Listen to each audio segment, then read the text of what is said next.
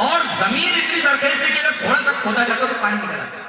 کہنا کربلا کے اندر معصوموں کے اوپر پانی روک دیا گیا, بچے چلا رہے ہیں, بلبلا رہے. یہ لکھنے والا کون؟ مقتل حسین کا مصنف ابو مخنف. اور اتفاق سے کہتے ہیں درو گور حافظہ نہ باشا, جھوٹے کا حافظہ نہیں ہوتا. اس نے یہ لکھ دیا کہ سارے لوگ جب مار دیے گئے, علی اصغر مارے گئے, علی اکبر مارے گئے, قاسم مارے گئے, سارے کے سارے لوگ مار گئے, یہی بچے حضرت حسین. کہا کہ اب میں میدان میں آنے والا ہوں, لہذا وَأَمَرَ بِمِسْكٍ فِي جَفْنَةٍ عَظِيمَةٍ, ایک بڑے ٹب کے اندر کہا کہ پانی رکھو اور اس کے اندر مشک گھول دو, میں نہا کر کے پھر میدان میں گیا. یہاں پینے کے لیے پانی نہیں ہے مگر نہانے کے لیے پانی ہو رہی ہے. لکھ دیا اس نے دروغ کو حافظہ نہ باشا, جھوٹے کا حافظہ نہیں ہوتا. اب بتائیے بچے ترس رہے ہیں, پیاسے مر رہے, اور یہاں عالم یہ ہے کہ وہ امر بمسکین فی جفنۃ عظیمہ, ایک بڑے ٹب کے اندر کہا گیا کہ پانی رکھو اور اس کے اندر مشک گھول دو, میں نہاؤں گا. اس کے بعد نہانے کے لیے پانی ہے مگر بچوں کے پلانے کے لیے پانی نہیں. کربلا میں پانی روک دیا گیا. اچھا, جبکہ 4-4 5-5 چشمے ہیں, یعقوب ہمیں بھی لکھتا ہے, اور زمین کی زرخیز ہے اب کہ تھوڑا سا کھودا جاتا پانی نکل آتا. لہٰذا یہ پانی بند کر لینے کا جو معاملہ ہے یہ بالکل غلط ہے, اس کا کوئی ثبوت موجود نہیں ہے. اچھا, ابھی ہم مقام حذیف سے کربلا گئے, کچھ دور تک عمر بن سعد کا لشکر آیا.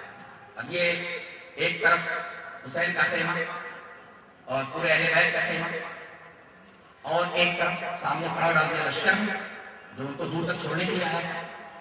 انہوں نے دیکھا عمر بن سعد نے کہ حسین کے ساتھ کچھ لوگ ایسے دکھ رہے ہیں جن کے پاس تلواریں ہیں, کچھ سنجید دکھ رہے ہیں, مشکور لوگ ہیں. کہا کہ یہ جتنے لوگ ہیں سب اپنی اپنی تلواریں دے دو, تلواریں کے ہتھیار دے دو. حضرت حسین نے کہا رہنے دیجیے, اپنے لوگ ہیں. اب دیکھیے اپنے لوگ ہیں. حضرت عمر بن سعد کو ڈاؤٹ ہو گیا تھا کہ حضرت حسین کے ساتھ جو 250 لوگ ہیں, کچھ لوگ ہیں وہ بالکل سنجید دکھ رہے ہیں, ان کے پاس ہتھیار ہیں. حضرت عمر کے ساتھ نے حکومت کے لشکر کے کمانڈر نے وہ ہتھیار لینے کی ضد کی, لیکن حضرت حسین نے کہا رہنے دیجیے, یہ ہمارے ساتھ ہیں. رات میں یہ 250 جو ہے کوفی یہ اٹھے اور انہوں نے وہ تھیلے کی تلاش کی جن میں سب کی سائنیں تھے, تھیلے نہیں. حضرت حسین رضی اللہ تعالیٰ عنہ کے خیمے میں جا کر حضرت حسین کو قتل کر دیا, علی اکبر کو قتل کر دیا, علی اصغر کو قتل, جو سامنے آیا اس کو قتل کر دیا. تھیلے نہیں ملے تو انہوں نے خیمے میں آگ لگا دیا. اس طرح تھیلے ہوں گے کہیں تو جل کر کے ختم ہو جائیں گے, وہی تھیلا انہیں لینا تھا. اس وجہ سے انہوں نے حضرت حسین کو قتل کیا. اب اس کے بعد رات کی تاریکی اندھیرے کا سہارا لے کر کے جب بھاگنے لگے, حضرت عمر بن سعد کے لشکر نے دیکھا کہ یہ کیا ہو رہا ہے. فوراً انہوں نے بھاگتے ہوئے لوگوں کو پکڑنے کی کوشش کی. 45 کوفیوں کو مارا انہوں نے جو بھاگ رہے, اور خیمے حسین کے لوگوں نے یہ سمجھا کہ کوفہ کے لشکر نے حملہ کر دیا, حکومت کے لشکر نے, اور ان لوگوں نے سمجھا ان لوگوں نے حملہ کر دیا.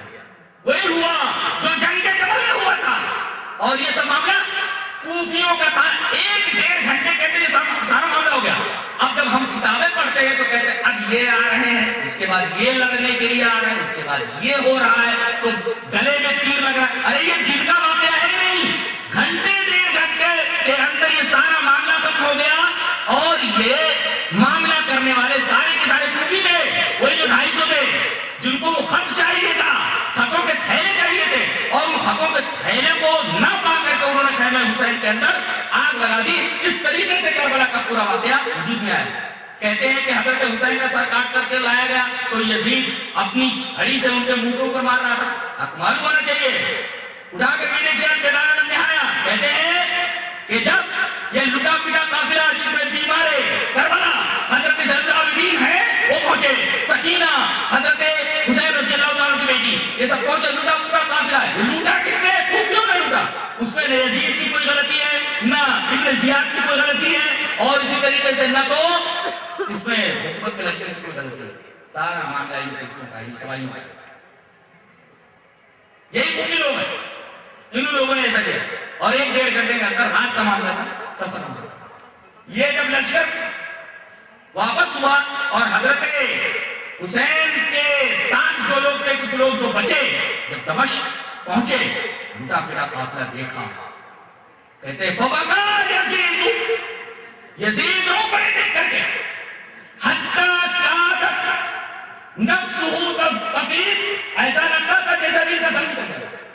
روئے کون؟ حضرت یزید۔ وہ بقا اہل الشام، اور آپ کے ساتھ جو شام کے لوگ تھے اتنا روئے حتی حالت رسول حتی حالت اسواتوں، یہاں تک کہ ان کی آوازیں بلند ہو گئی۔ لٹا پٹا قافلہ پہنچا، یزید رو پڑے، کہتے ہیں کہ وہ چھری سے حضرت حسین کے منہ کو مار رہا ہے۔ بالکل غلط ہے، یہ جھوٹی بات ہے، اور یہ ضرور آدمی ہے جن کو بیمار کربلا کہا جاتا ہے۔ بہت دنوں تک وہاں رہے، بہت احترام کے ساتھ ان کو شاہی محل کے اندر رکھا جاتا تھا۔ حضرت سکینہ تو آنے کا نام ہی نہیں لیتی تھی، وہیں پر ان کا مقبرہ ہے۔ ان کا حضرت سکینہ کا مقبرہ کہاں ہے؟ دمشق میں۔ اتنی محبت ان کو ملی، اتنا پیار ملا کہ سکینہ دوبارہ مدینہ آئی ہی نہیں، وہیں پر ان کا انتقال ہوا۔ اور حضرت زین العابدین کو ایک دفعہ یاد آئی کہ نانا کے شہر جانا چاہتا ہوں، بہت داد و دہش لے کر کے یزید نے ان کو رخصت کیا، بڑے پیار سے ان کو رخصت کیا۔ اور خود یزید ان کے بارے میں موجود ہے کہ بڑے ہی بہادر، یہ پہلا آدمی دنیا کے اندر بڑے پڑا ہے جس نے چیتے کو ٹرین کیا تھا شکار کرنے کے لیے۔ بتائیے، جو چیتے کو ٹرین کروا کر کے چیتے سے شکار کروائے وہ کتنا بڑا بہادر ہوگا، شیروں جیسا دل رکھنے والا، شیر جیسا بہادر۔ اور داد و دہش میں بات کی طرح تھے حضرت معاویہ کی طرح، ان کا ایک گھر تھا مدینہ میں، دار یزید۔ جب آتے تھے تو مدینہ والوں کی چاندی ہو جاتی تھی، غربا فقراء جمع ہو جاتے، دونوں ہاتھوں سے لٹاتے، اتنی محبت کرتے تھے لوگ یزید سے۔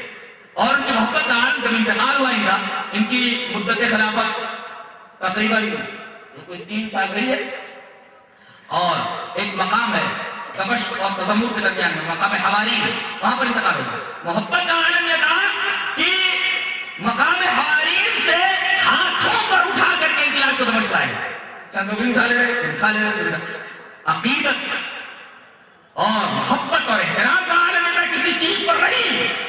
وہاں سے مقام حوارین سے دمشق تک ان کی ناش کو ہاتھوں کو اٹھا کر لایا گیا۔ بتائیے، یہ کسی ایسے آدمی کے بارے میں اتنے جوش کا اور عقیدت کا اظہار کیا جا سکتا جو شرابی اور کبابی ہو؟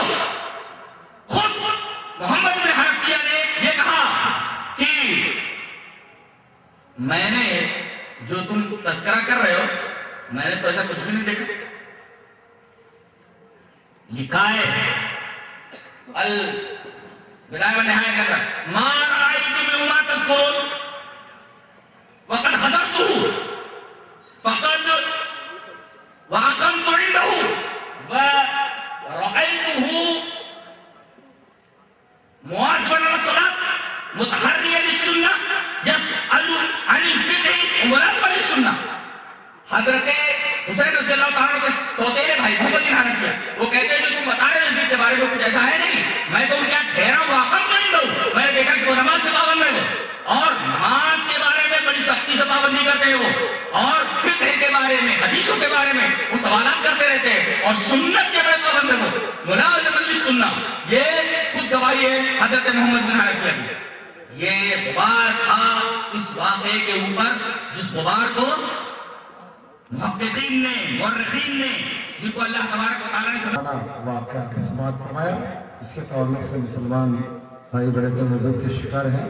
بہرکیف اب تھوڑی دیر اور صبر کر لیں کہ ہمارے مقرر جن کو آنے میں دیر ہو گئی، راستے میں بس جام لگا ہوا تھا، بس کی جام میں وہ پھنس گئے، میں ان سے گزارش اور تمام بھائیوں سے ایک بار پھر اپیل کرتا ہوں کہ اس کانفرنس میں جو کچھ اخراجات آئے ہیں 5-6 ہزار کا صرفہ ابھی باقی ہے، جاتے جاتے کچھ تعاون کرتے جائے۔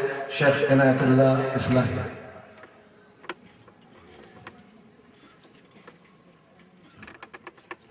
السلام علیکم حضرات گرامی، وقت کافی ہو چکا ہے اور میں محسوس کر رہا ہوں کہ آپ حضرات دیر سے بیٹھے بغور سن رہے تھے، اور واقعی یہ حقیقت بھی ہے کہ ہند و پاک کے کہ مزید کوئی گفتگو کی جائے اور نہ میرا ذہن کام کر رہا ہے۔ بس ایک حمد پاک مجھے پیش کرتا ہوں، سماعت فرمائے، اگر اسے آپ سن لیتے ہیں تو کچھ لمحے گفتگو کی جائے۔